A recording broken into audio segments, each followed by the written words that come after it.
Assalamualaikum warahmatullahi wabarakatuh. Ketemu lagi dengan saya di Mata Santri dan pada video kali ini kita akan membahas tentang nabi-nabi produk lokal. Namun sebelum masuk pada videonya, mohon dukungannya dengan cara like, subscribe, dan share video ini kepada teman-teman kalian supaya teman-teman kalian bisa mengetahui apa yang kalian ketahui pada video kali ini. Langsung saja, check it out.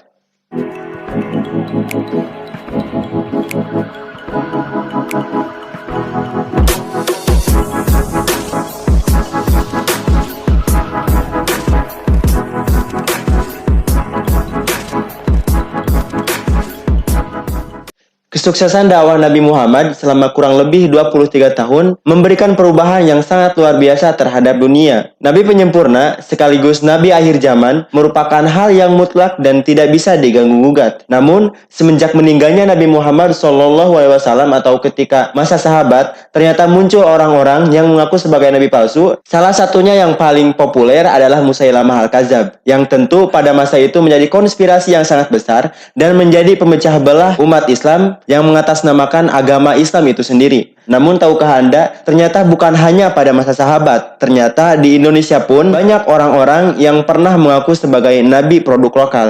Berikut adalah daftar orang-orang munafik yang pernah mengaku sebagai nabi palsu di Indonesia. Yang pertama adalah Lia Aminuddin ataupun Lia Eden. Wanita kelahiran Surabaya, Jawa Timur 21 Agustus 1947 ini merupakan pendiri agama Salamullah yang merupakan kepercayaan baru melanjutkan 6 ajaran seperti Buddha, Hindu, Yudaisme, Zainisme, Kristen, dan Islam. Dia mengaku mendapat wahyu dari malaikat Jibril dan orang-orang yang mengikutinya disebut sebagai kaum Eden. Lia Eden ini mengaku dirinya sebagai nabi dan rasul serta Imam Mahdi dan dia juga mengklaim bisa meramal kiamat sehingga pada waktu itu banyak para cendekiawan, seniman, dan para artis yang terpikat. Dan pada 2007 silam, akhirnya Lia Eden ini divonis 3 tahun penjara oleh Mahkamah Agung. Makanya banyak yang mengatakan bahwasannya polisi di Indonesia itu sangat hebat. Kenapa? Polisi di Indonesia bisa mempenjarakan nabi. Ya, tentunya nabi palsu. Yang kedua, Ahmad Musaddiq. Nama lainnya adalah Abdul Salam.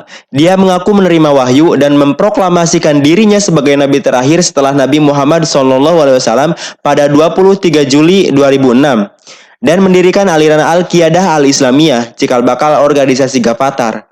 Ajaran ini menggabungkan agama Kristen dan Islam. Ia menafsirkan Al-Quran dengan caranya sendiri dan tidak mewajibkan pengikutnya sholat dan puasa. Ini mungkin merupakan salah satu bukti dari hadis Nabi Muhammad, "Mang pasarul Qur'an nabi roihi falyatabawa maq'adahu minan nar." Barang siapa yang menafsirkan Al-Qur'an secara pemikirannya sendiri, maka persiapkanlah tempatnya di neraka. Karena Al-Qur'an terdapat kalimat-kalimat yang mujmal, kalimat-kalimat yang global, tidak bisa hanya ditafsirkan secara tekstual, perlu penggalian ilmu tertentu. Fatwanya itu ia didasari karena mendapat wahyu setelah ia betapa di Gunung Bunder, Bogor, Jawa Barat. Karena kegilaannya itu, ia diamankan polisi dan mengaku bertobat pada 9 November 2007. Ternyata tobatnya itu hanyalah tobat sambal. Tahu kan Anda sambal? Orang yang mengakunya pedas tapi dia tetap saja memakan sambal tersebut. Itu ya bisa ditamsilkan ataupun bisa dimisalkan terhadap orang-orang yang berbuat dosa dan dia tobat, tetapi setelah tobatnya dia terus saja melakukan dosa tersebut. Ahmad Musaddiq ini eksis kembali di organisasi yang sempat heboh di Nusantara, yakni Ghafatar. 3. Cecep Solihin. Pria kelahiran 2 Agustus 1965 ini merupakan ketua dari aliran sesat kawasan Samoja, Bandung. Dia mengaku sebagai nabi dan rasul dan juga ia memprediksikan akan ada kiamat setiap tanggal 5 bulan 5 setiap tahunnya. Januari, Februari, Maret, April, Mei. Ya, jadi dia mengklaim bahwasannya akan terjadi kiamat setiap tanggal 5 bulan Mei setiap tahunnya. Mungkin yang dimaksud adalah kiamat sugro, seperti bencana-bencana alam. Dan ternyata prediksinya itu ia temukan dari internet. Kok ada nabi cari wahyu di internet? Tak sampai di situ, dia juga mengajarkan doktrin-doktrin yang aneh dan membingungkan.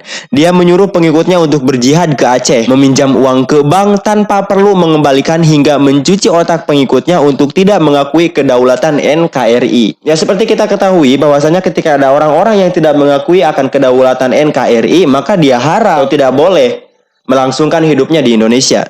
Dan lagi-lagi polisi berhasil menangkap nabi ini di Jalan Cinta Asih, Kecamatan Bandung Wetan, Bandung. Hebat polisi Indonesia bisa menangkap nabi-nabi.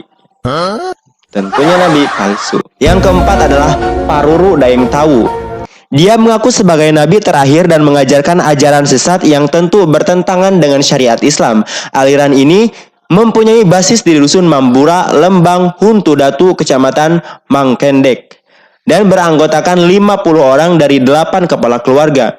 Pengikutnya itu meyakini Paruru sebagai nabi terakhir dan mengingkari Nabi Muhammad. Dia serta pengikutnya tidak hidup berdasarkan ketentuan rukun Islam yang 5. Baginya, rukun Islam yang 5 itu bukan suatu kewajiban bagi dia dan anggotanya, dan hanya beribadah 2 kali dalam sehari. Umat Nabi Muhammad kan 5 waktu dalam 1 hari itu beribadahnya. Kalau umat Paruru, umat nabi palsu ini beribadah 2 kali dalam sehari. Yang ketiga, Asrianti Samuda. Warga Kepulauan Sula, Maluku ini mengklaim dirinya sebagai nabi dan rasul pada saat usia 30 tahun. Dia juga menerbitkan buku yang dicetaknya sendiri, kemudian disebarluaskan kepada masyarakat setempat. Dan dia juga berniat menyampaikan sabdanya kepada Presiden Republik Indonesia. Pada 2014 lalu, lewat bukunya yang berjudul Pemimpin yang Diutus Cahaya dari Indonesia Timur untuk Presiden RI 2014, buku ini terciduk oleh MUI Maluku dan akhirnya Indonesia mampu menyidang nabi ini pada 2012 lalu. Yang keenam, Nasruddin. Berasal dari desa Bandang Aluan, Kecamatan Batu Benawa, Kabupaten Hulu Sungai Tengah, Kalimantan Selatan. Dia mengaku kedatangan wahyu dan malaikat Jibril dan mengaku rasul. Pengikutnya beranggotakan 40 orang yang berasal dari luar Hulu Sungai Tengah. Dalam ajarannya, sholat dan azan hanya menggunakan bahasa Indonesia dan sholat Jumat secara terpisah dengan warga lainnya dan dilakukan di tempat khusus ajaran di ujung desa. Jadi itu kalau pengikutnya ini mungkin adanya Allah yang maha besar, Allah yang maha besar, tidak Allahu Akbar, Allahu Akbar. Yang ketujuh, Gus Jari bin Supardi. Mengaku sebagai nabi terakhir dan mendapatkan wahyu dari Tuhan dan menyebut dirinya sebagai Nabi Isa Al-Habibullah sebagai tanda akhir zaman. Diakuinya, wahyu itu ia dapat pada Jumat Legi tahun 2004 ketika mondok di pesantren desa Berangkal, Kecamatan Suko, Mojokerto, Jawa Timur. Jadi mungkin ada tujuan tersendiri mengapa orang ini masuk kepada pesantren. Karena ia ingin mendapatkan wahyu dan mengaku sebagai nabi. Kala itu ia sedang sholat malam, dadanya serasa sesak. Bersamaan dengan itu, dia mendengar bisikan 7 kali surat Yasin ayat 1-5. Setelah itu, ia mendirikan pesantren Kahirupan Asirot di Dusun Gempol. Ia memiliki 100 orang pengikut. Yang kedelapan, Eyang Ended. Pria asal Banten yang bernama lengkap motor ha? A few minutes later. Pria asal Banten yang bernama lengkap Dedi Mulyana mengaku sebagai nabi setelah musyawarahnya dengan jin di laut. Musyawarah dengan Nyi Roro Kidul. Kalau nabi-nabi yang kita percayakan diutus oleh Allah Subhanahu wa taala dan Eyang Ended mungkin diutus oleh Nyi Roro Kidul. Nabi Nyi Roro Kidul. Nah, jika kamu berminat jadi pengikutnya, kamu diwajibkan untuk setor senilai 5 juta rupiah. Dan ada ritual khusus yang wajib dilakukan, yakni berhubungan intim bersama pengikut wanitanya. Aksi cabul inilah yang mengantar orang bejat ini ke penjara pada tahun 2005 silam. Give applause for Polri Indonesia. Yang kesembilan ada Sutarmin. Dia muncul di lereng Gunung Lawu pada 2013 lalu. Nabi palsu ini adalah guru agama yang meneruskan ajaran pendahulunya, yakni Rohmat. Rohmat dan pengikutnya sendiri diduga menyimpang dari ajaran syariat Islam. Bejatnya, mereka mengganti nama Muhammad dalam syahadat. Asyhadu alla ilaha illallah wa asyhadu anna Sutarmina Rasulullah.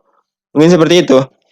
Yang ke-10 ada Sensen Komara. Dia merupakan nabi gadungan yang sempat menghebohkan warga. Dia juga mengganti kata Muhammad dalam syahadat dengan namanya.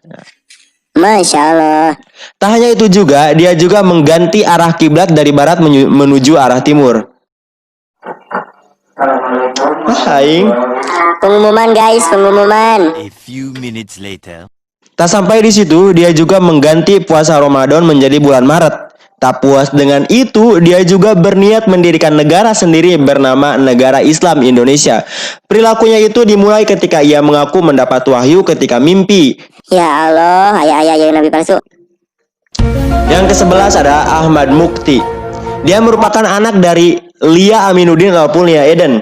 Buah mangga tidak akan jatuh dari pohonnya. Salah satu definisi real dari keluarga bejat. Dia dipercayai oleh pengikutnya sebagai reinkarnasi dari Nabi Isa Al-Masih.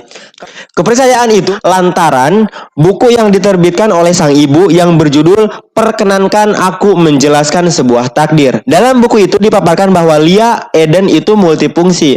Lia Eden tak hanya sebagai nabi tapi juga sosok Maryam yang melahirkan Nabi Isa. Nah nih guys, kalau ada pernyataan bahwasannya Lia Eden ini sebagai multifungsi, apakah Lia Eden bisa membangun rumah, jadi tukang tanur, jadi tukang ngarit? Ke-12 ada Ibu Hadasari.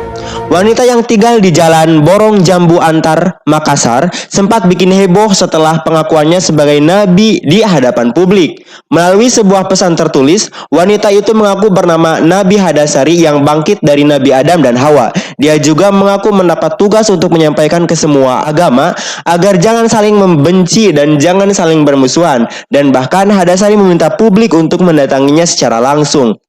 Yang ke-13 ada Abdul Mujib. Dia adalah nabi palsu asal Karawang yang menjual tiket masuk surga pada pengikutnya seharga 2 juta. Wan, Ari, tiket surga 2 juta mahal tuh, Wan? Murah. Ya murah. Dia mendeklarasikan hal-hal tersebut pada 2016 silam hingga dunia maya dibuatnya geger. Selain itu, dia juga mengatakan tidak mengubah kalimat syahadat. Selama mengaku sebagai nabi, Mujib telah memiliki 5 orang pengikut. Ahmad Bakhri.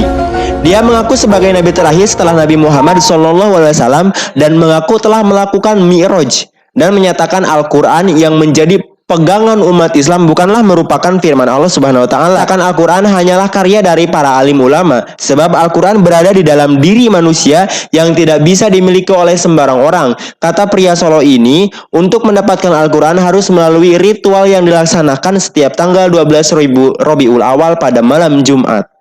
Nah, sob, itulah adalah nabi-nabi palsu produk lokal yang tentu jangan ditiru ataupun hikmah yang bisa kita ambil dari video kali ini adalah kurangnya ilmu dan lemahnya keyakinan dapat memperbudak kehidupan manusia. Tugas kita adalah kuatkan iman dan selalu berdoa kepada Allah Subhanahu wa taala supaya kita semua ada pada rahmat dan lindungan Allah Subhanahu wa taala. Cukup sekian video dari saya pada kali ini, dan jangan lupa untuk like, subscribe, dan share video ini kepada teman-teman kalian supaya sekali lagi teman-teman kalian bisa mengetahui apa yang kalian ketahui pada video kali ini. Wassalamualaikum warahmatullahi wabarakatuh.